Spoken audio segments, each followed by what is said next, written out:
I'm Peter High, president of Metis Strategy, book author, Forbes columnist, and your host. I'm excited to share this conversation with Steve Randich, the Chief Information Officer of FINRA, a non-governmental organization that regulates member brokerage firms and exchange markets.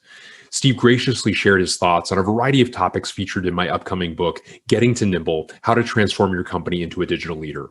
The book's available for pre-order now on Amazon or through gettingtonimble.com. In this interview, we dive into several of the book's themes, including process, technology, and ecosystems. Steve discusses some of the sweeping changes he's made across his career, such as how he's inverted FINRA's entire IT organization to be platform-oriented.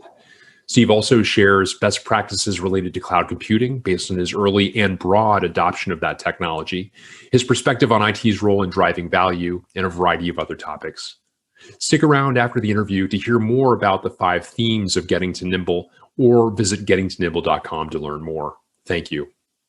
This interview began with Steve sharing his thoughts on what makes an effective IT organization. So I think for me, a big part of this is, and I think we've talked about this, but I think effective modern IT is IT that leads the business through transformation. So, a lot of the existing thinking is that IT should not lead the business, that's dangerous, and that IT should be given their working orders from the business, because IT that gets ahead of the business, leads the business, is IT goes awry and delivers things that don't make sense or don't get implemented.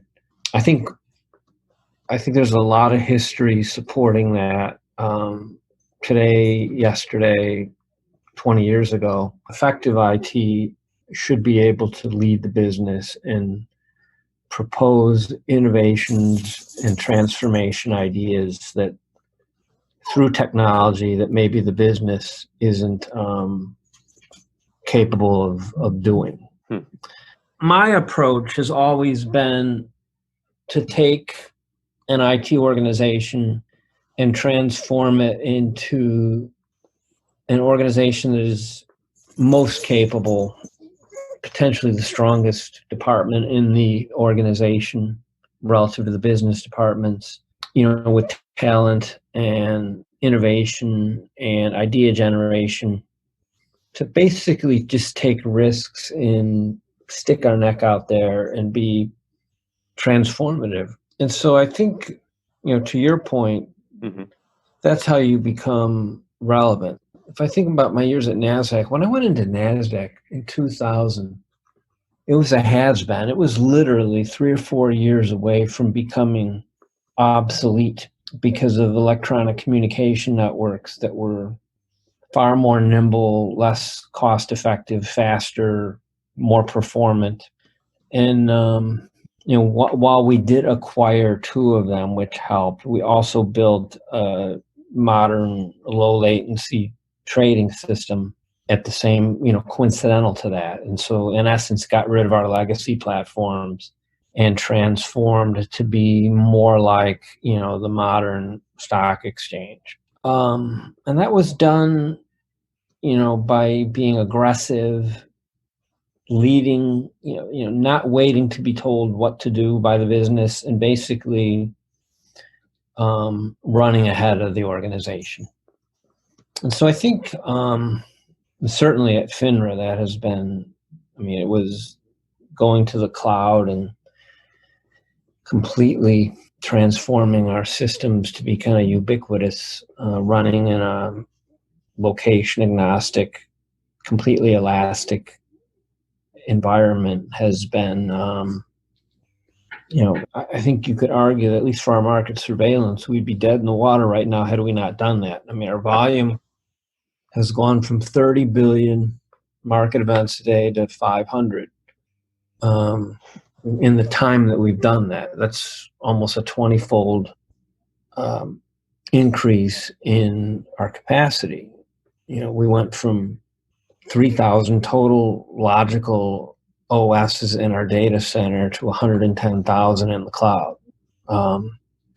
So I guess, Peter, my point is that aggressive IT, IT that doesn't wait to be told what to do, IT that pushes the boundaries and proposes ideas, proposes innovation, proposes and leads transformation is the way to go. And I think I've told you that, when I look for jobs and consider opportunities, one of my key factors is, where is IT in the organization? Is it viewed as a cost center, later down under the CFO or CAO, or is it directly reporting to the CEO with a seat at the table of the executive or management committee?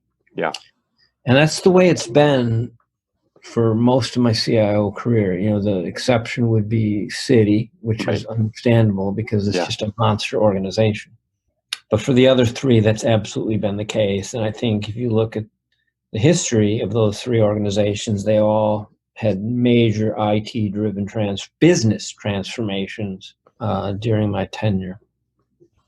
And how much? So, what's interesting, Steve, is at this point you have the experience and the credibility, not to mention I would imagine the confidence, just personally, to undertake this. And I can only imagine that for each of these organizations, well, you'll help me with this, but there were at differing levels of understanding the changes that needed to be made.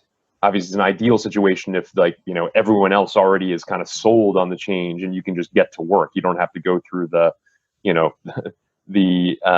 time to go through the explanations and the weeks or months just to get going, because you need the buy-in of the rest of the team. And so I imagine there are different teams took longer to get to where you needed them to be, because I would imagine many of them weren't used to being IT led in a way that you've described. And so I maybe with an eye, if you don't mind my suggesting it, Steve, within the objective of the counseling of CIOs who would wish to operate as you do, but either find themselves currently in a situation or are about to join a new situation where they need to make the case. How do you make the case? How do you make that change happen? Yeah, and I think in each case, it was a little bit different and probably helped by some luck. So, not to go back to ancient history, but it is in my DNA. But my Chicago Stock Exchange experience was interesting because when I started there in 1996, it was not a very compelling business. It was, I think, moving along at 3% stock trading market share, which is insignificant. Mm-hmm. And then something happened. And what happened was the World Wide Web and the emergence of Schwab and E-Trade coming. These are brokers that have been around since the 60s. But the World Wide Web afforded them the opportunity to reach investors directly with low cost, $20, $15 trading.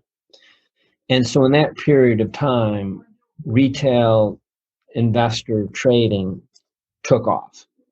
And so I was only there 4 years, but the 4 years I was there, volume went up 30-fold. Wow. And our market share became significant, over 10%. And it was because those brokers, E-Trade, Waterhouse, Schwab, and 30 others that are maybe less well-known but were formative in that period and now, could not afford to send their retail order flow to NASDAQ in New York. It was just not competitive pricing. It was wholesale, business-to-business economics. They were too slow on their feet to move towards direct retail pricing. And so exchanges like Chicago Stock Exchange, Bernie Madoff, and 3 or 4 others filled that void. So the point here is that here I am in summer of 1997, and it's like, holy crap, we've got this major opportunity to grab, it's NASDAQ and New York aren't going to get it. They're years away from changing their model, acknowledging that this is a market, going to their members and getting agreement to go after this market, because it was viewed as a problem, because the members of New York and NASDAQ are brokerage firms that don't want to be disintermediated. We're kind of looking at this and saying, we have this opportunity to go after this, and we did. So I focused in my years there on making sure that the systems would stay up and that they could handle massive amounts of volume relative to what we've historically been able to handle. And that sounds kind of simple, and in retrospect, maybe it was, but somebody else may have missed that. We didn't.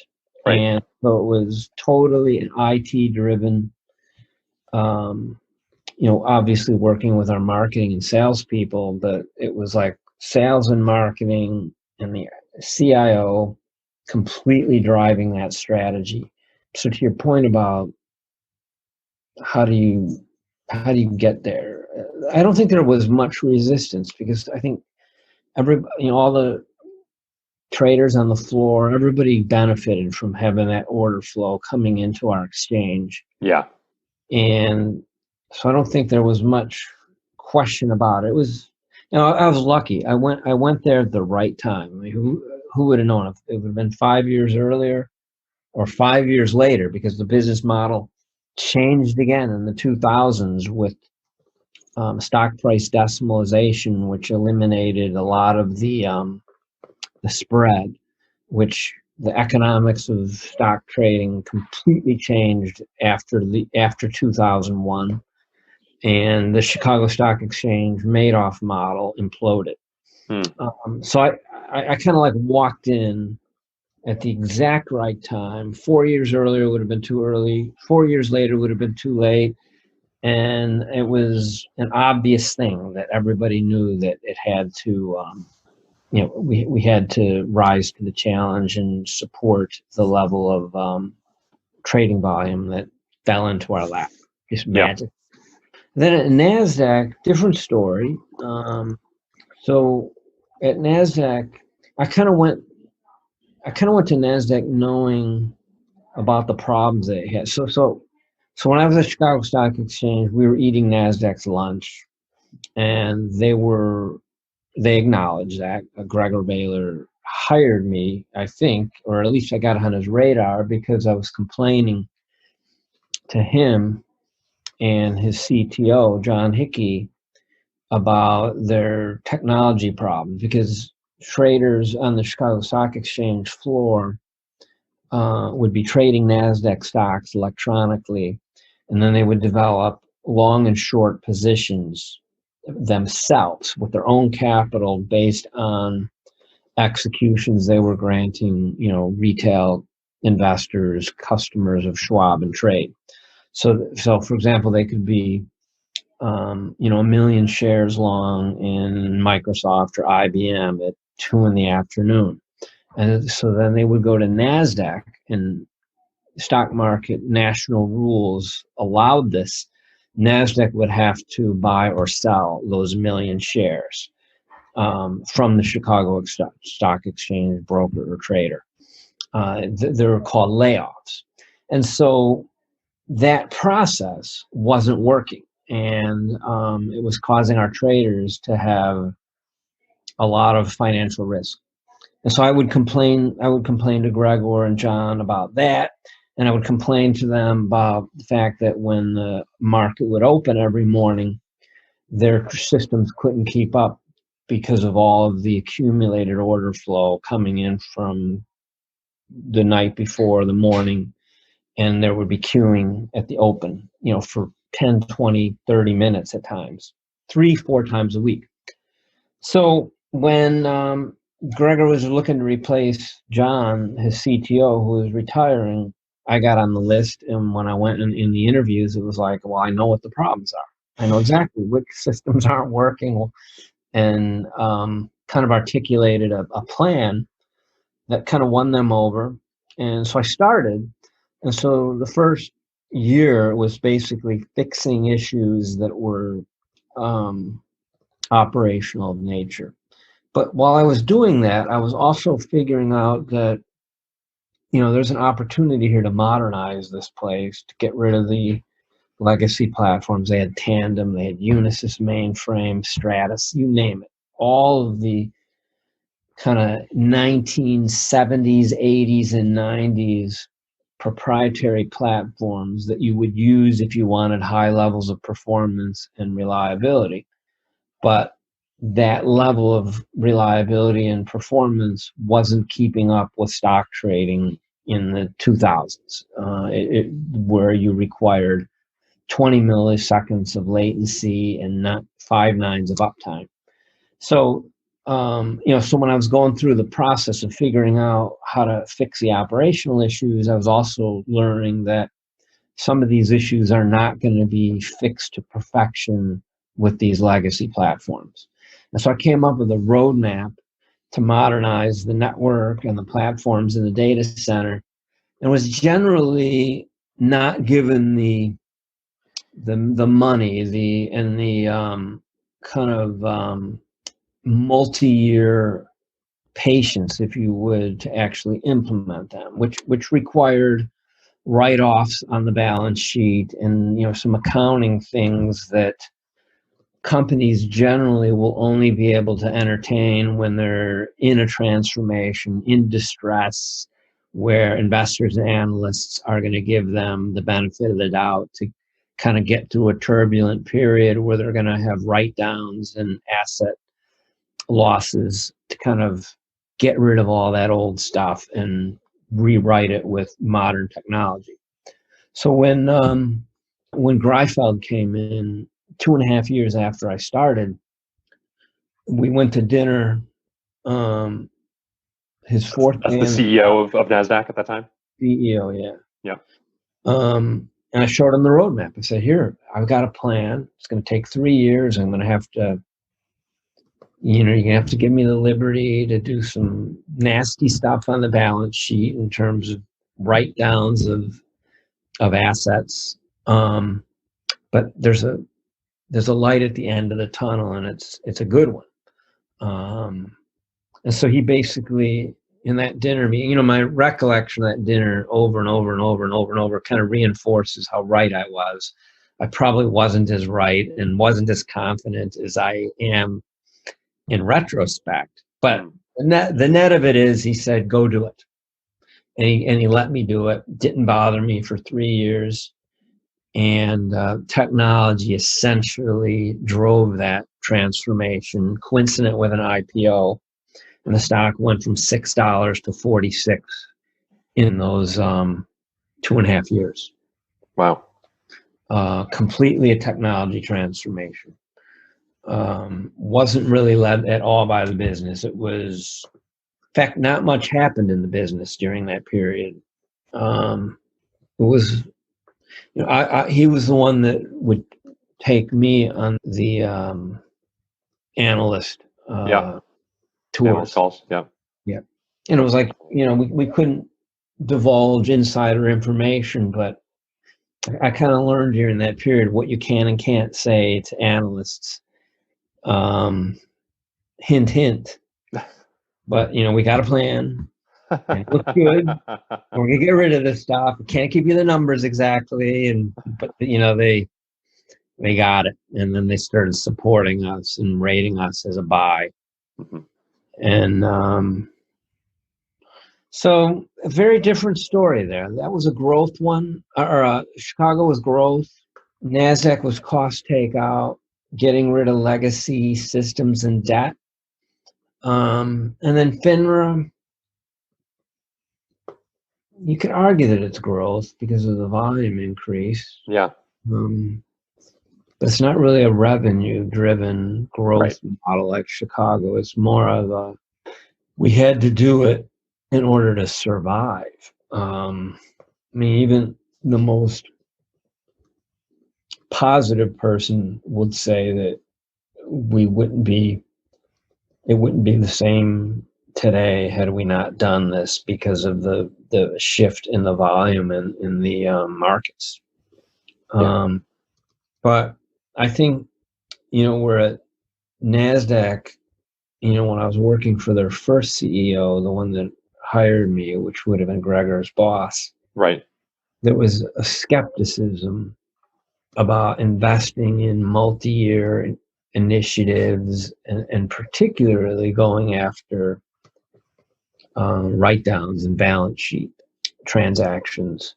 And so it really required a turnaround person in Greifeld to come in and say, I'm in my honeymoon.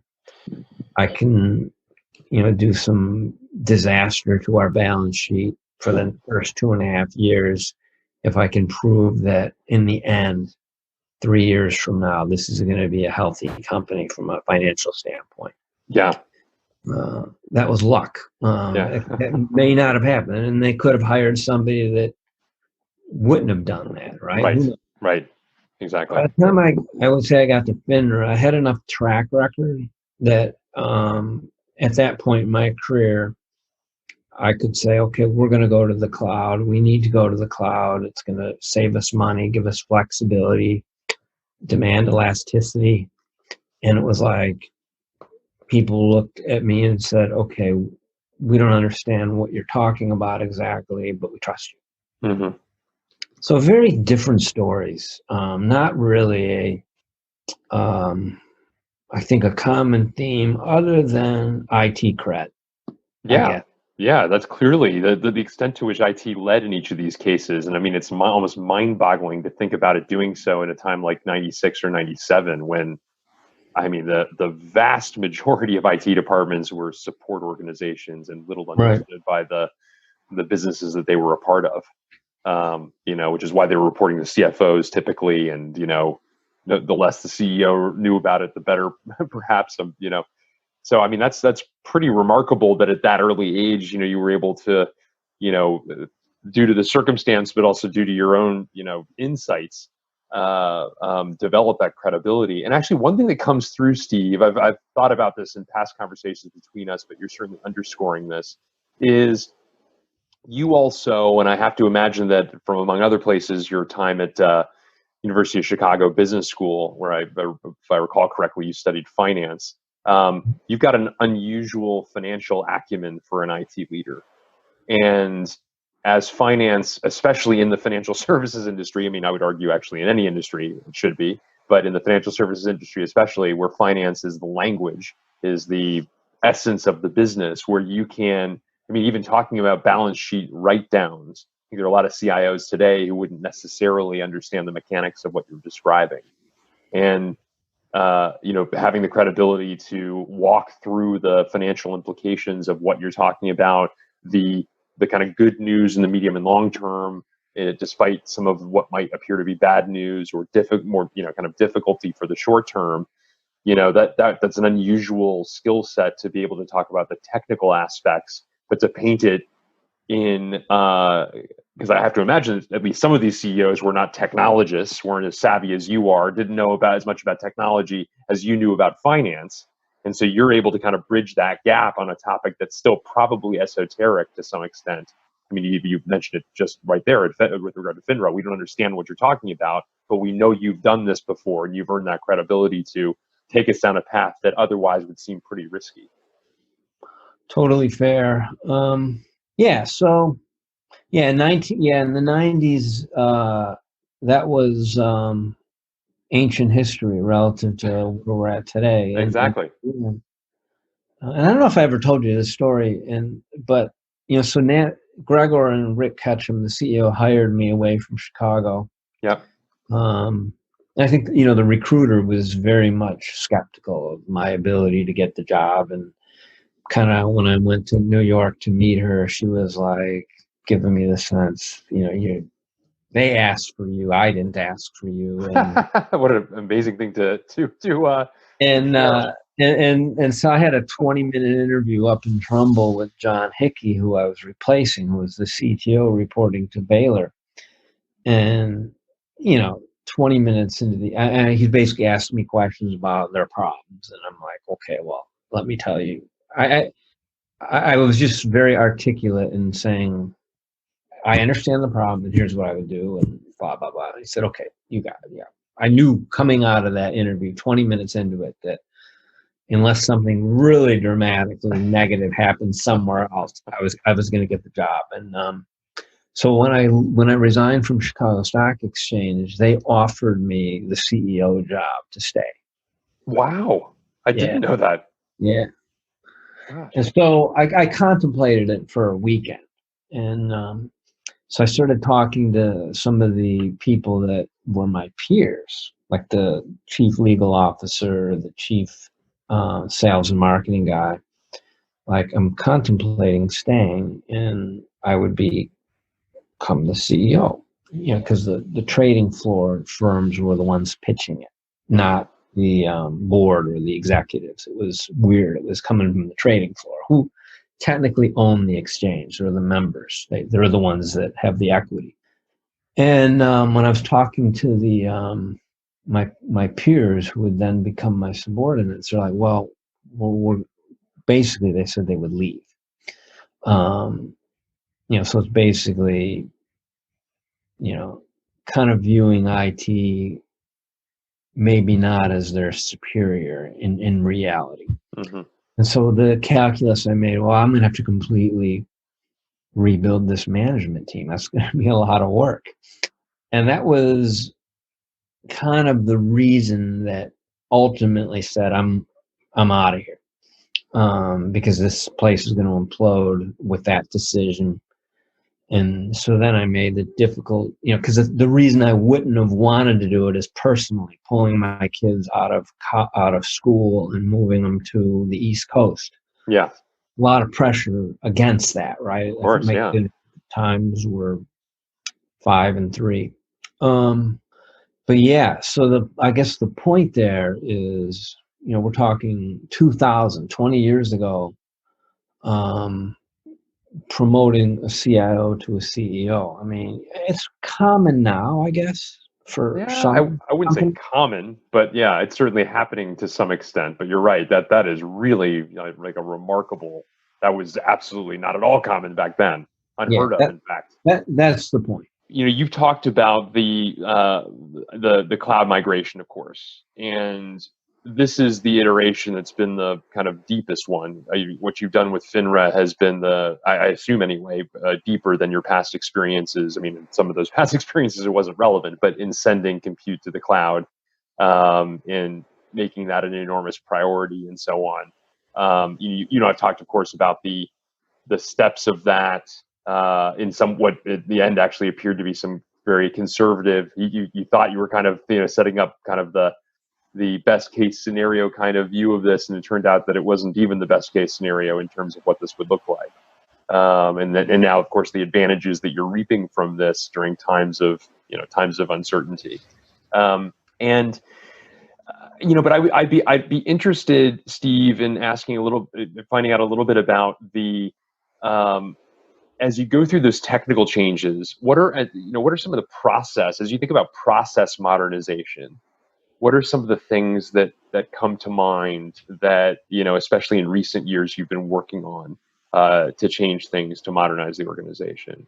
The biggest thing, and I think many organizations get this, when in the circle talking to my peers, is that particularly with Amazon, their whole ideology around software and technology is automation of the software process. Build, test, deploy, DevOps. Yeah. I obviously had an advantage in that when I went into FINRA in 2013, they had a very mature DevOps process. And so we had a step up in that regard. And when I tell the cloud story, a lot of people, I would say most people nowadays, understand that you have to have mature DevOps in order to properly navigate the transformation, because to take advantage of it, to take advantage of cloud computing, particularly the Amazon brand of it, you have to have kind of automation in your veins. And so we were at least in a good position to jump into that because we understood it and we had made a lot of progress on it in our data center processes in internal on-prem. But I would say that in that time, in the last 7 years, the amount of focus and further progress and maturation of our DevOps automation has been material. I don't know, 3 times, 4 times, 10 times, whatever, pick the number, but it's something that we kind of learned that in order to do at least Amazon Web Services, cloud computing properly, to use their services the way they were designed, you have to take the human element out of your software processes, and everything from patching, deployments, testing, end to end. And I think that's something that my key leaders have recognized, embraced, and it's a fundamental part of the transformation. And people might look at it and say, "Oh yeah, that's obvious," and yeah, that makes sense, but then they don't have the know-how and the wherewithal to actually make it happen, which is a lot of discipline. It requires to build a lot of capabilities that initially require investment, but don't have any real business value associated with them. They're kind of like internal stuff, like IT-oriented investments that don't have they don't change the business. Now you look back on it and say, well, we just had we do an independent assessment every year of our cyber because our board is very concerned about it. So in fact, we did 2 so far this year. We had Verizon and a firm called NCC come in and do independent assessments. And I just got the draft report yesterday from Verizon, and on the NIST NIST framework. Yes. They rated us 4.6 out of 5, which is 90 plus percentile relative to other organizations, which is really good. And part of that is our automation, the fact that we've got our software development, build, test, deploy automated so that if patches come out, security patches, we can just do them tonight because we've got that whole process automated. And so now I would argue that there are true business value associated with all of this kind of internal process improvement, because if if that report came back as a 3 or a 2, that would be a very different scenario for us. Yes, exactly.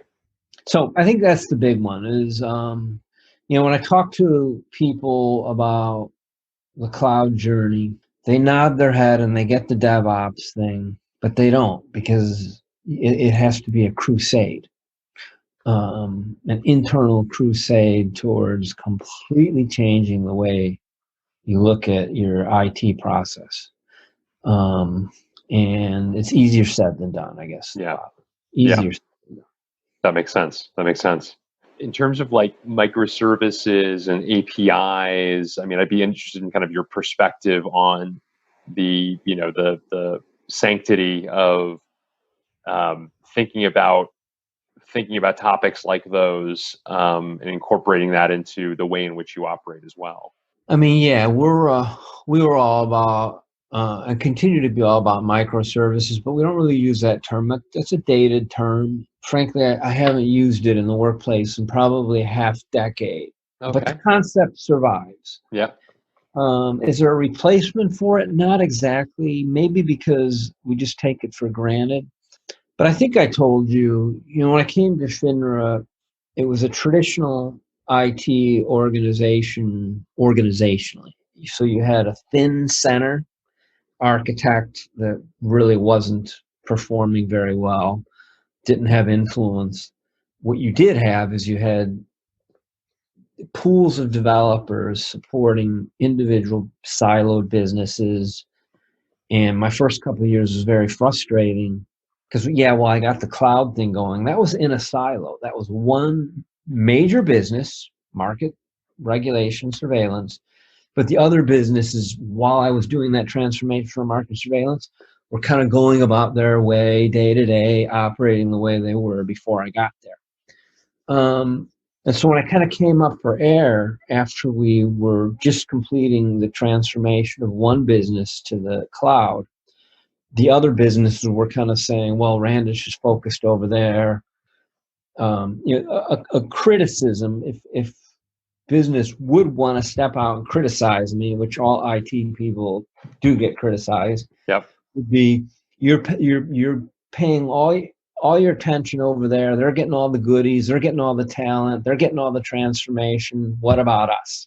And I was sensitive to that because they were getting their IT with their dedicated department, just like they were before. And they were, give or take, reasonably satisfied with that.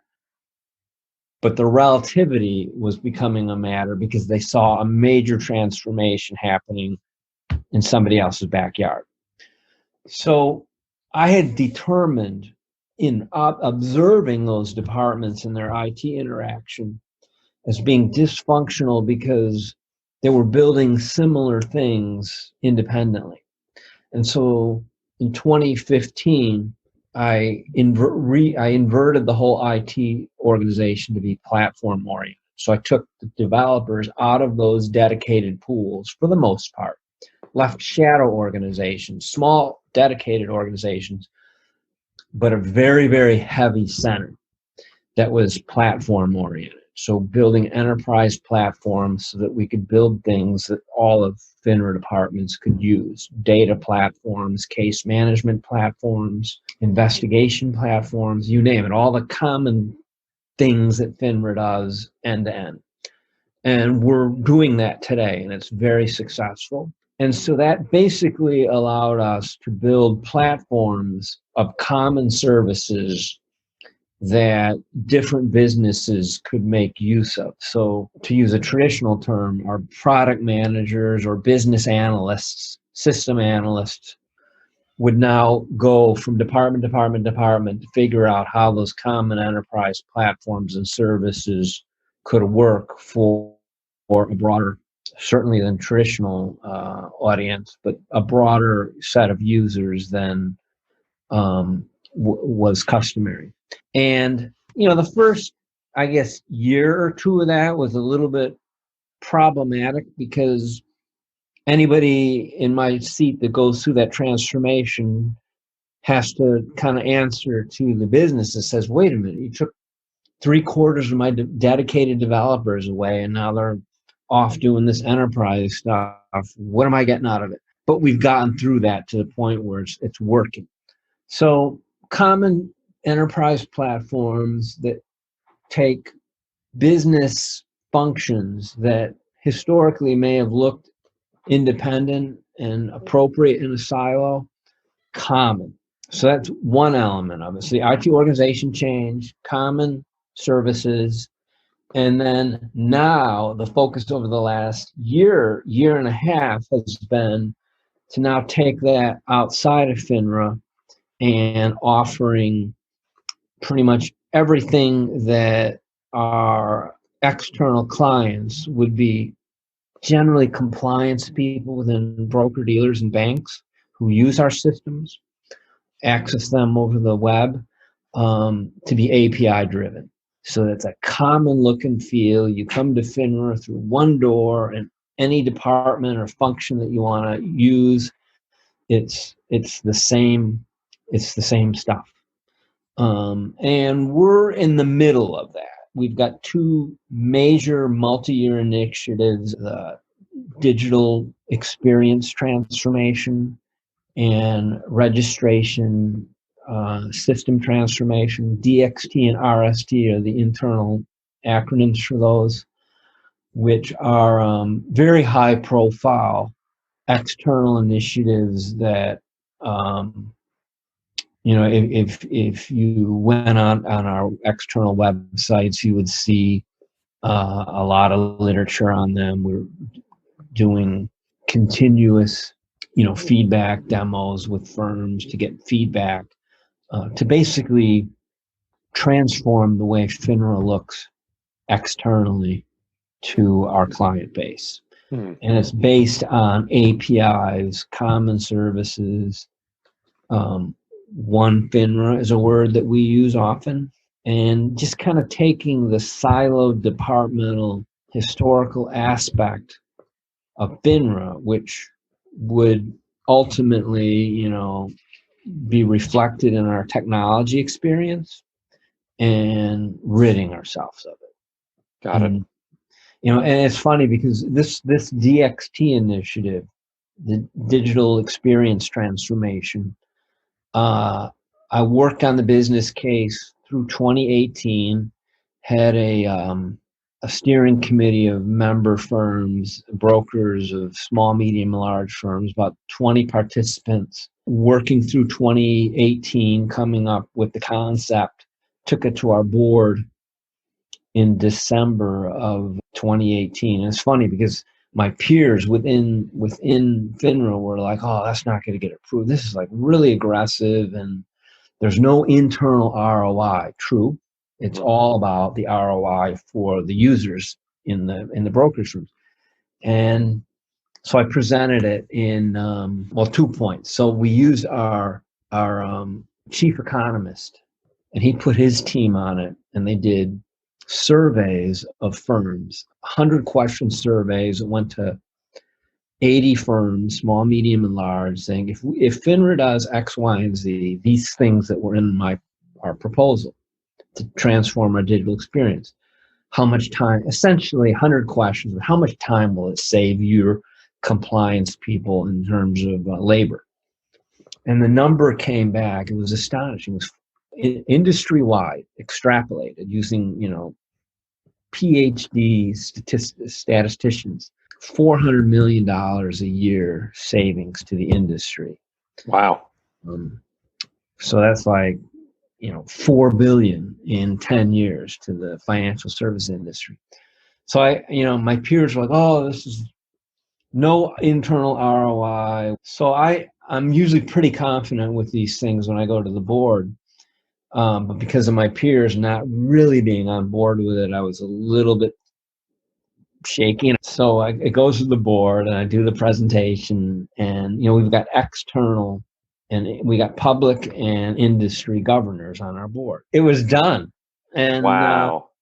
So it's a huge initiative with a lot of support from the street, the firms. And, it's about one FINRA API, common services.